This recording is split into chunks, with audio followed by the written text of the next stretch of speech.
Remember rotary phones? Before smartphones, before push-button phones, these were the phones many of us grew up with. They had a heavy base and a dial you had to put your finger in to make a call. You'd spin the dial around for each number. It was a little slow, but it worked. Almost everyone had a rotary phone in their homes and businesses. Rotary phones were the main way people stayed connected. They were how we made plans, caught up with family, and even called for help in an emergency. Every phone call, every conversation went through these amazing devices.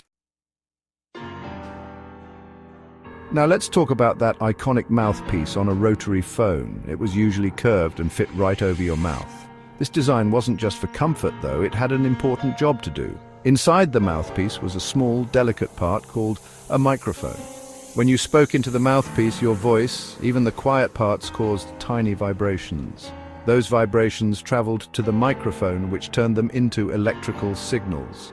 These signals then zoomed over the phone lines to the person on the other end. It's a pretty amazing process.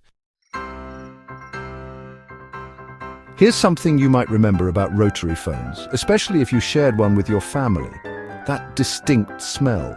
Many people remember the mouthpiece having a bit of a funky odor, but why did this happen?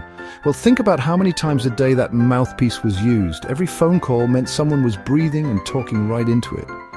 Now, everyone has breath, and sometimes our breath isn't as fresh as we'd like. Maybe you just ate lunch, or perhaps you haven't brushed your teeth yet.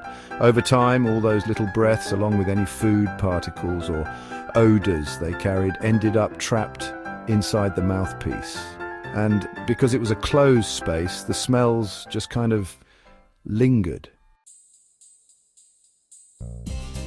Back in the day, people weren't as focused on cleaning their phones as we are today. Think about it. You probably wipe down your smartphone all the time, but with rotary phones, cleaning wasn't as common. People didn't think about germs and bacteria as much as we do now, plus those rotary phones were built to last. So the mouthpieces didn't get cleaned very often, which meant those breath odors could really build up. It's a funny thing to think about now, but it's a real part of the rotary phone experience. And hey, it's a good reminder that even technology can have a bit of a stinky side sometimes. So next time you're feeling nostalgic for the old days, just remember that maybe, just maybe, those rotary phones weren't all they were cracked up to be.